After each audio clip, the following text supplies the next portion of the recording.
Hey everybody, it's Rachel and it's Thursday, so it's another episode of T-Hawk's 2 Cents.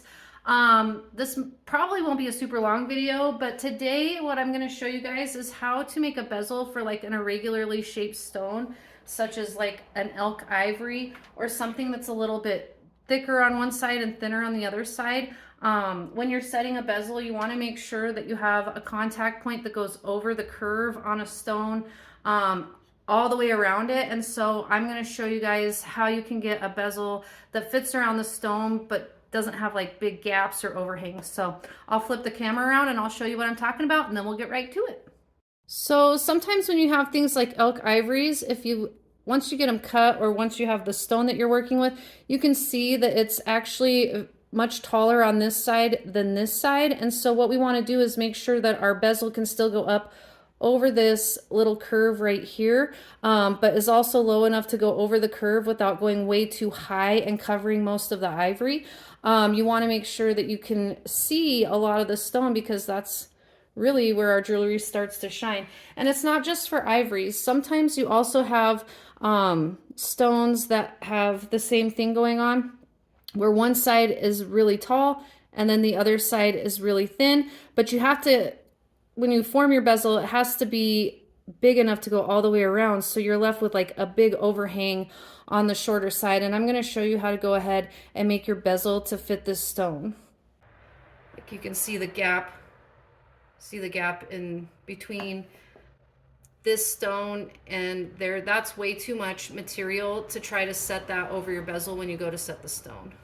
And if you're not super confident about this, you can always put some tape on your stone, and that will protect it in case your hand slips. So we've gone over how to make a bezel, and when you're going to be filing your bezel down, you only need a couple of things.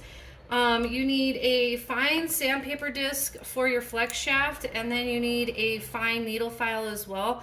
So what you want to do is make sure that your bezel is completely around the stone and it's flat. And then what we're going to do is find where we have these bigger gaps. We're going to start at the corners and we're going to knock those down with the sandpaper disc until just a hair over where that stone starts to curve in. And we'll start at the edges on the corners and then we'll work our way out. So once I get this middle part kind of to where I want it, I'm gonna have to take it down just a little bit more, but before I go down a little bit more, what I'm gonna do is I'm actually going to contour the edge out so that I'm not stuck with a sharp edge when I get to these corners, because it can make your sandpaper disc kind of bounce up and down. And so if you kind of contour it as you go outward, it helps just with the friction.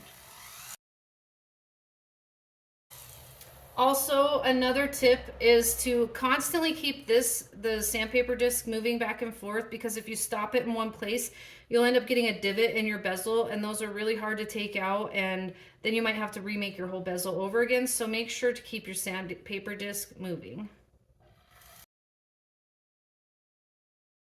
If you start getting a lot of dust in there and you can't really see where your stone's at, you can just take a nice soft brush, get all that metal dust out of there so you can kind of see what you're working with again.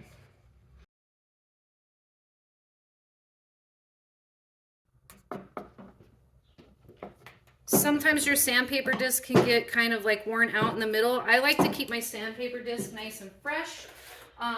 It helps keep that cutting edge smooth.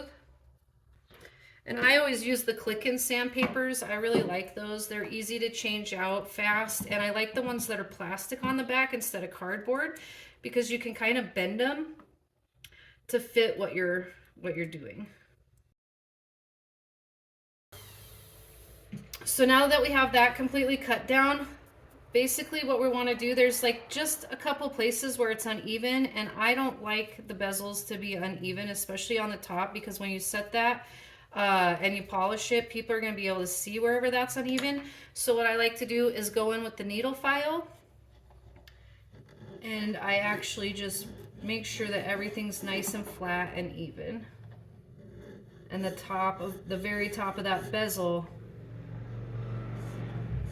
is actually beveled a little bit, probably at like a 45-degree angle. because it'll look really nice once you get the stone set and you do your burnishing. It makes the stone look really sharp, and it really helps the stone pop within the project. So like I said before, if you're a little nervous about doing this with your stone, and you don't want to mess up your stone, basically what you're going to want to do is just cover your stone with some painter's tape, and that's going to allow you, in case your hand slips or the sandpaper disc slips or the file slips, it'll protect your stone from getting little nicks and scratches in it. But that's pretty much the process for taking down a bezel. I'll flip the camera now and show you what this bezel looks like. So once you have this done, you can see how much material we took off this one side that was a lot smaller than this back side here. There's a lot more stone on this side than there is on this side. So we ended up taking quite a bit of material off of there. You can see how this is a lot thinner here and a lot bigger here. And the reason you need to make your bezel to fit this top, this bigger piece of the stone, is because you have to have an area to when you're using the bezel pusher to push that bezel over the top part of the stone. So you always want to make sure that there's a contact point pushing over your stone 360 degrees all the way around the stone.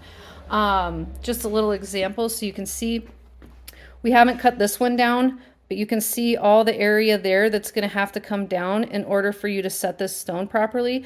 But this bezel had to be taller in order to account for this side of the stone where the stone is larger on that area.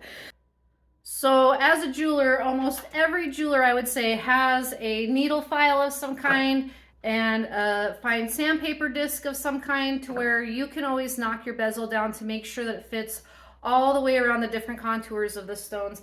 And when you do that too, you can make your work more interesting by using more interesting stones.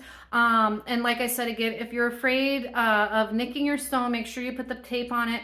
But try this out. Find an interesting stone that's a little bigger on one side and smaller on the other, and try to knock that down and see how it looks when you set. Because after you knock that down, you just set it like a regular bezel, sand that bottom, make sure it's completely flat on your piece, and you should be good to go. So I hope that this was a helpful little tip. And if you guys have any other requests for different tips, make sure you DM me, send those to me, and I'll get a video out if I know how to do that. And I will see you guys all next time.